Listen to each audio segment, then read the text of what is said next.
तो hello guys, welcome to the Physiomat channel. हमने पिछली बार इस चैनल पे डिस्कस किया था for the first year anatomy survival kit, और आज जो है हम डिस्कशन करने वाले हैं for the physiology survival kit. ठीक है, फिजियोलॉजी एक बहुत ही इम्पॉर्टेंट सब्जेक्ट है, not just for the first year. आपके हर एक ईयर ऑफ एमबीबीएस के अंदर फिजियोलॉजी एक इम्पॉर्टेंट रोल प्ले करेगा, whether it's going to be और pharmacology in second year, pathology, या हमारे पास आगे जाके मेडिसिन। तो हर एक चीज़ में फिजियोलॉजी हमारे पास ज़रूरी है। एक डिजीज़ को समझने में फिजियोलॉजी बहुत ज़रूरी है, तो इसके बारे में हम यहाँ डिस्कस करेंगे। And before starting this session, before हम यहाँ डिस्कस करें whole of this survival kit of physiology, एक छोटी सी शायरी है जो हम इस एमबीबीएस की जर्नी को हमारे पास ये पूरी की पूरी अच्छी तरीके से बयां करती है। तो आप कमेंट सेक्शन में, अगर आप इस वीडियो को देख रहे हैं तो कमेंट सेक्शन में आप इशारा रख दीजिएगा, तो मेरे को पता चलेगा आपने इस वीडियो को देखा है। तो शायरी ये कहती है कि राह देखेंगे तेरी, राह मतलब एमबीबीएस की राह देखेंगे, किसी और की राह नहीं। तो राह देखेंगे तेरी, जमाने लग जाएं, जमाने लग जाएं, राह देखेंगे तेरी, जमाने लग जाए, जमाने लग जाए, या तो आ जाए तू या हम ठिकाने लग जाए। तो ठीक है, डेफिनेटली अगर आपने देखा है तो प्लीज़ आप इशाद लिख दीजिएगा कमेंट सेक्शन में। और डेफिनेटली आपकी जो एमबीबीएस की जर्नी होने वाली है थोड़ी सी हार्ड रहेगी, but it's going to be all right and it's going to be your enjoyable journey. तो अब हमारे पास, हमने अगर एनाटॉमी का वीडियो नहीं देखा है तो प्लीज़ आप एनाटॉमी का वीडियो देख लीजिएगा। और आज अपन यहाँ फिजियोलॉजी के बारे में बात कर रहे हैं। तो अगर आपने मेरा टिप्स वाला वीडियो नहीं देखा तो मैंने टिप्स के अंदर भी बताया था कि कौन से बुक्स आप ले सकते हो फॉर द फिजियोलॉजी, और अभी तक आपने बुक्स नहीं बाय की है तो मैं आपको बुक्स का रिकमेंडेशन दे देता हूँ। तो एक तो आपकी 3 बुक्स आती हैं फिजियोलॉजी के अंदर। एक तो हमारे पास यहाँ है गाइटन, एक इंदुकुराना और एक है Sembulingam. One is your Guyton, one is Indu Khurana and one is Sembulingam. तो गाइटन जो है वो आपकी स्टैंडर्ड बुक है। गाइटन हमारे पास क्या है, गाइटन आपकी स्टैंडर्ड बुक है। अब स्टैंडर्ड बुक में प्रॉब्लम क्या है कि थोड़ी सी लैंग्वेज डिफिकल्टी आएगी। ठीक है, थोड़ी सी लैंग्वेज डिफिकल्टी आएगी, but although Guyton is a good book. अगर आप मतलब उसको पूरे फर्स्ट ईयर तक पढ़ पाओ, जो ऐसे मोस्ट ऑफ द नहीं हो पाता है, पर अगर आप पढ़ पाए तो बहुत अच्छी बुक है। बाकी बेस्ट बुक आपकी इंदु कुराना ले सकते हो, या मैंने टिप्स में बोला था कि आप सेम्बुलिंगम बाय मत करो। उसमें रीज़न ये है कि बहुत टॉपिक्स ऐसे हैं सेम्बुलिंगम में जो अच्छे से एक्सप्लेन नहीं किए गए हैं, बट या it's a good book for the IMP topics and for the exams. मतलब आपने फिजियोलॉजी के अंदर कुछ भी नहीं पढ़ा है, आप एकदम भगवान भरोसे बैठे हो कि मेरे को पास करा दो, तो मतलब वो Sembulingam is going to be your best book for the exam purpose and for your very very IMP topics. ठीक है, बाकी अगर आपको नॉर्मल रीडिंग के लिए चाहिए तो नॉर्मल रीडिंग के लिए आप इंदु कुराना ले लीजिए, या तो आप गाइटन ले लीजिए। Do not buy Sembulingam. ठीक है, तो ये तो था बुक्स रिकमेंडेशन कि हम कौन कौन सी बुक्स कंसिडर कर सकते हैं फॉर द फिजियोलॉजी। अब अपन यहाँ डिस्कस करते हैं हाउ टू अप्रोच फिजियोलॉजी, है ना। फिजियोलॉजी, जैसे मैंने आपको समझाया फिजियोलॉजी, कि physiology is just not a subject of the first year, it's a subject of all the years of MBBS. मतलब अगर आपको फिजियोलॉजी नहीं आती, then you are not able to understand pharmacology, not able to understand pathology and your core clinical subject, जैसे जो हमारे पास यहाँ medicine है, ईएनटी मेडिसिन है, और आगे जाके जो भी आपके क्लिनिकल सब्जेक्ट्स हैं वो आप प्रॉपरली अंडरस्टैंड नहीं कर पाओगे कि अगर आपने यहाँ फिजियोलॉजी प्रॉपरली अंडरस्टैंड नहीं की। ठीक है, तो physiology is a subject of pure understanding. और आपके जो मोस्ट इम्पॉर्टेंट सिस्टम्स होने वाले हैं for the physiology in the first year of MBBS, तो इसके अंदर एक तो आपका सीवीएस, बहुत ही important system. CVS first year के लिए तो इम्पॉर्टेंट है ही, but it's also important for the second year and for your further years. ठीक है, CNS and the related disorder. CNS में पार्किंसोनिज्म का हमारे पास यहाँ केस बनता है, देन निस्टैग्मस का केस बन सकता है। ठीक है, तो बहुत सारी डिजीजेज हैं इसमें, तो उस अलग अलग अपन आगे जाके मेरी चैनल पे हम इस डिजीजेस को हम डिस्कस करेंगे। देन हमारे पास यहाँ नर्व मसल फिजियोलॉजी आपको आनी चाहिए। Renal physiology again very important. ठीक है, एंड स्पेशल सेंसेस के अंदर विजन, हियरिंग, हमारे पास ऑल फैक्ट्री सेंसेशन, ये बहुत ज़्यादा इंपॉर्टेंट सेंसेस हैं जो आने चाहिए in, and your respiratory system is very important. तो ये 6 सिस्टम्स मैंने आपको बताए हैं फिजियोलॉजी के अंदर जो मस्ट टू डू सिस्टम्स हैं, इनको आपको प्रॉपरली प्रिपेयर करना है for your university exams also as well as for your internal and the prelim exams also, ठीक है। और प्लस ये सिस्टम्स आपके आगे जाके सेकेंड ईयर में बहुत ही ज़्यादा काम आने वाले हैं, तो please do this systems well, okay. क्योंकि जब आप पढ़ोगे ड्रग्स फॉर द पार्किंसनिज्म, तो अगर आपको पार्किंसन डिजीज ही नहीं पता तो फिर आप ड्रग्स कैसे उसको करोगे, कौन सी ड्रग कहाँ जाके एक्शन कर रही है वो आपको कैसे पता चलेगा। अगर आपको हार्ट ब्लॉक नहीं पता इन द CVS, तो फिर आप कैसे ड्रग्स रेकमेंड करोगे उसमें,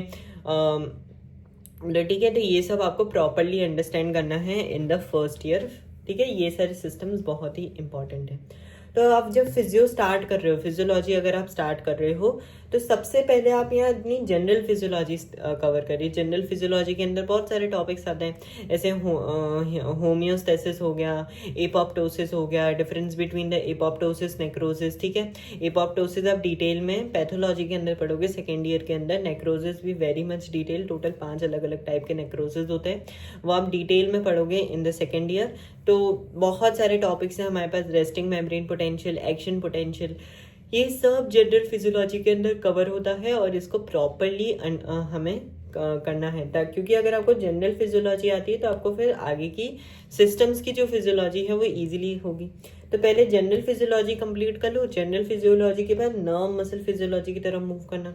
ये मैं मेरे एक्सपीरियंस से कह रहा हूँ, मतलब मैंने जिस तरीके से मैंने प्रिपेयर किया था तो उस हिसाब से मैं आपको बता रहा हूँ। पहले हमें जनरल फिजियोलॉजी करनी है, जनरल फिजियोलॉजी के बाद nerve muscle physiology, nerve muscle physiology के बाद CNS या CVS कोई भी सिस्टम चूज कर सकते हो। पर्सनली पहले आप CVS करना, CVS के बाद आप CNS कर सकते हो तो बेटर रहेगा। मैं या तो अगर आप CNS भी पहले करोगे तो कोई दिक्कत नहीं है, बट पहले आप इनिशियली यही ऑर्डर फॉलो करना, ठीक है। जनरल फिजियोलॉजी करके GIT मत करने बैठ जाना, मतलब वो समझ तो आ जाएगा बट अगेन फिर वो ऑर्डर मेंटेन नहीं होगा, ठीक है। तो ये इस तरीके से आपको अप्रोच करना है। At least 2 to 3 divisions are required for each topic. अब वो मैंने आपको एनाटमी के अंदर भी बोला था कि एनाटमी हो, फिजियोलॉजी हो, बायोकेमिस्ट्री हो, कोई भी सब्जेक्ट हो, उसके अंदर डेफिनेटली हमारे पास यहाँ जो रिवीजन है, it's going to be your key mantra for the better marks in your respective exam, है ना। तो जितना ज़्यादा रिवीजन पॉसिबल हो पाए उतना ज़्यादा रिवीजन करना है, ठीक है।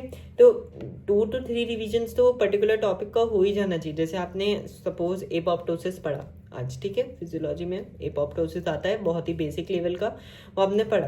तो आप फिर आपको नेक्स्ट डे उसको रिवाइज करना है। मैंने आपको ऑल्टरनेटिव रूल बताया था उसके अंदर एनाटमी के सर्वाइवल किट के अंदर, तो अगर आपने वो नहीं देखा है तो प्लीज़ वो वीडियो चेकआउट करिएगा, ठीक है। तो कैसे आपको वो ऑल्टरनेटिव रूल फॉलो करना है, ठीक है।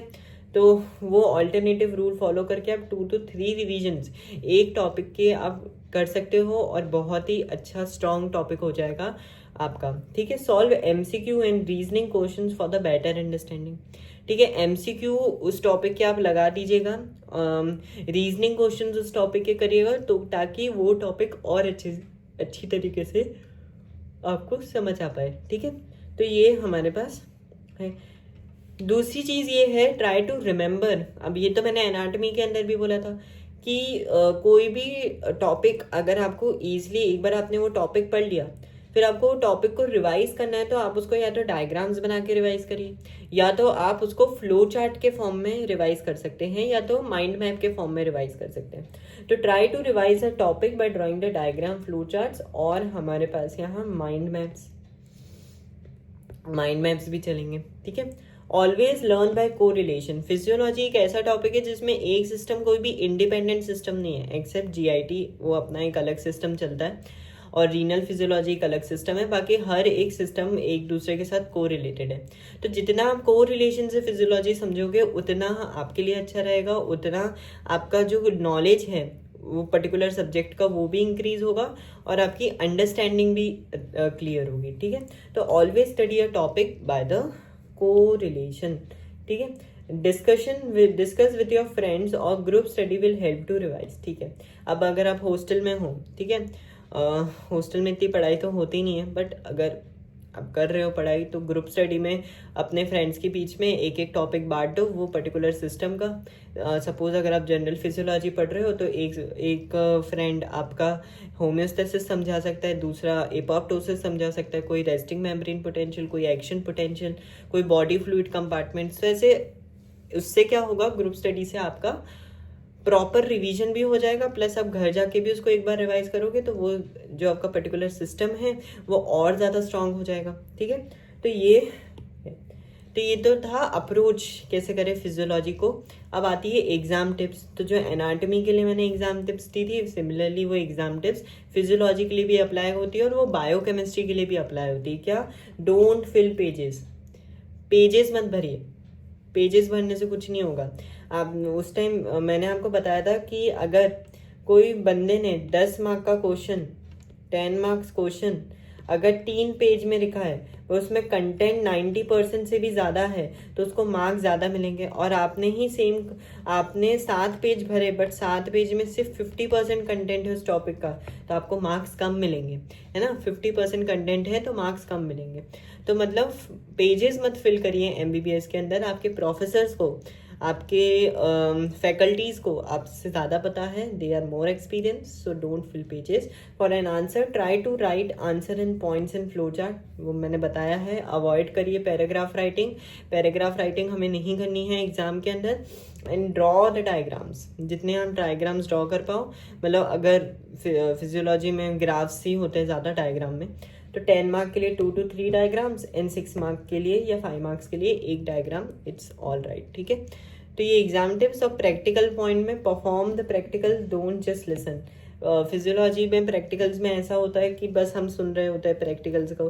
सपोज हमारे पास ब्लड प्रेशर का, बीपी का प्रैक्टिकल है तो हम बस सुन रहे हैं, बस परफॉर्म नहीं कर रहे प्रैक्टिकल्स को। तो जितना प्रैक्टिकल्स परफॉर्म करेंगे उतना आपके लिए अच्छा है, क्योंकि आपकी फिर आप आगे जाके जब आप क्लिनिकल रोटेशंस में जाओगे, क्लिनिकल पोस्टिंग्स में जाओगे, और फिर जब family planning programme, I think मेरे को नहीं पता कि सारे कॉलेज में इसका सिस्टम है कि नहीं, बट एक फैमिली आपको लेनी होती है फर्स्ट ईयर में, तो उधर भी जाके वो चीज़ बहुत ही ज़्यादा यूजफुल होगी।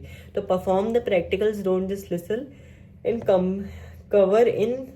और मतलब ये प्रैक्टिकल्स आपको कैसे करने हैं, मतलब प्रैक्टिकल्स का क्या इंपॉर्टेंस है, वो मैं आगे की वीडियोस में आपको डेफिनेटली बताऊंगा। तो आज के वीडियो के लिए हम बस इतना ही आज का एंड करते हैं। Don't forget to subscribe this channel. Plus आपके फिजियो के लेक्चर्स, मैंने एक लेक्चर लिया था, अभी बहुत टाइम से लेक्चर नहीं लिया, तो लेक्चर का हम ऐसा कर सकते हैं कि एवरी थर्सडे एंड सैटरडे में फिजियोलॉजी के लेक्चर्स हम ले सकते हैं। तो थर्सडे और सैटरडे का फिक्स रखते हैं। तो ठीक है, नेक्स्ट थर्सडे या मैं इस सैटरडे आपका वीडियो डालूंगा जनरल फिजियोलॉजी का पार्ट 2 का। ठीक है, तो फिर अपन यहाँ कंटिन्यू करेंगे। ठीक है, तो like and subscribe this channel.